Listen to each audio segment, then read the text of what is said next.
Thank you, Kelly. Now we'll hear from the most powerful entry in harness racing, and to have some time for questions, Moira, we have Amy Silver, who is eyes are bugging out of her head from overwork, I'm sure, this time of year, and Rachel Ryan as well. I'm sure they're very happy just for the chance to sit and not have a phone ringing at them constantly. But if you can bring us up to date on some of the things the Meadowlands is doing in this regard, we're delighted that you made time for us today. Okay, we'll be brief because I know we're running a little bit over, and we don't have the full visuals. Our interpretive dancers did not arrive as we expected, but I think we'll just talk in tandem about some of the things that we found successful over the course of the year here. One of the areas that we found offered the most growth potential was handicapping tournaments. And 4 years ago, the Meadowlands worked to create a tournament for harness players that would, I don't want to say rival, but be the answer for harness players what the National Handicapping Championship from the Daily Racing Forum and NTRA is, their players. And it's gone very well and grown steadily, but I think the common theme that you're going to hear today is the need for collective marketing and branding. And that's something that the thoroughbred industry has seemed to master. And I can't stress enough that this industry needs to invest in itself and needs to pool its resources to do that. And it's really frustrating. Each year we send out the contracts, and some of the people in this room can tell you the incessant emails and phone calls trying to get other outlets on board. And we've had some wonderful partners that have supported this event, but it's really frustrating when you see thoroughbred OTWs and casino race books jumping on board because they see the value in it, and some of your leading harness tracks don't. So I just really have to stress the need for a collective marketing effort on that front. And I think the tournaments also present the opportunity to market to the younger player. You can structure tournaments, at all different price points. If you tailor your tournaments, with a smaller price point, you can attract a younger crowd. You give them, the chance to handicap your entire card. They're playing in the contest, so they've got a chance to take home some prize money at the end of the night. They're also wagering outside the contest. So there's a definite, bump in your handle for the night.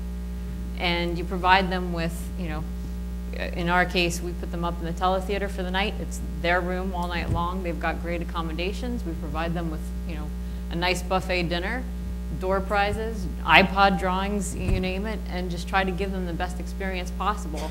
And we see a huge return rate for our tournament players. Some of the other things that we've been working on in the past year have been really to make inroads with using non-traditional media, YouTube, Facebook, MySpace, trying to create a presence on those sites. We know we need to do a lot more with that, but I think the industry has been a little late to the game, but as you've heard from some of the other panelists, we're trying to step things up quickly, and I think it's working.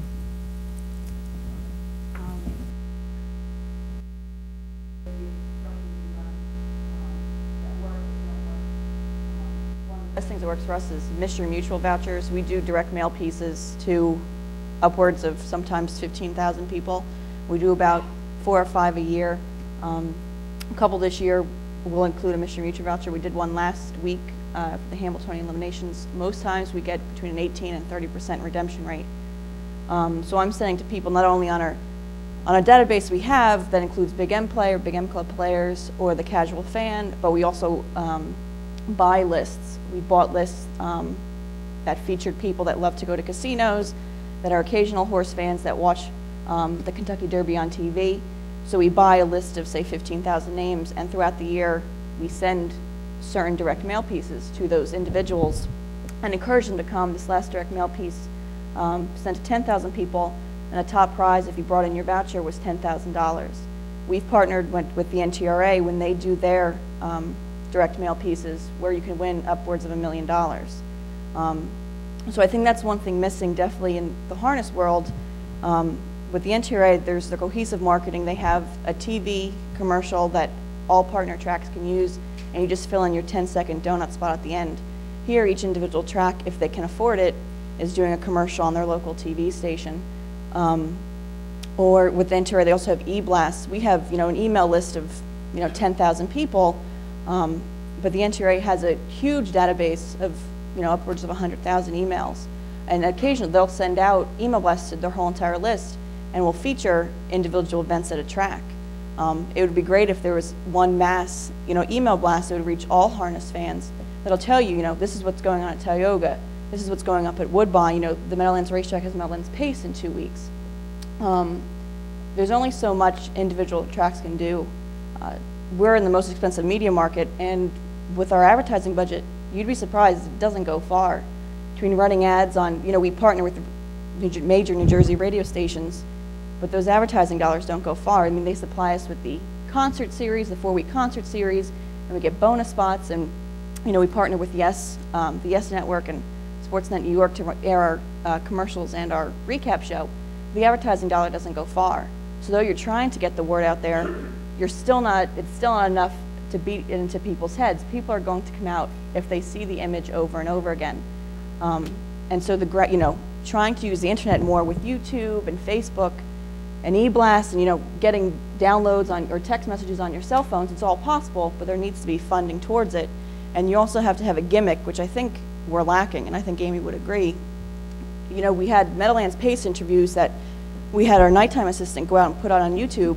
But what's going to make you go out there and look at the John Campbell interview or the interview about some beach somewhere? There has to be a reason for people to search out this information and go, look, you're not going to go to YouTube and type in harness racing. I mean, everybody in this room would, but nobody outside the room, none of my friends would go to YouTube and, Google John Campbell or try to see a clip on John Campbell. You have to have a gimmick, and I think we need to come up with a gimmick to make people go to these sites and see that it's worth coming out to the racetrack. Maybe not, every week, but maybe every couple weeks. You're lacking the casual fan who's willing to come out and spend a few dollars. And I think everybody needs to partner together to try to find out why and how we can attract this fan. One of the greatest things about sites like Facebook and MySpace and YouTube, they're free to use. All you have to do is develop the content for them and upload it. It takes some, man hours on your part, but it's, something that every track should be taking full advantage of.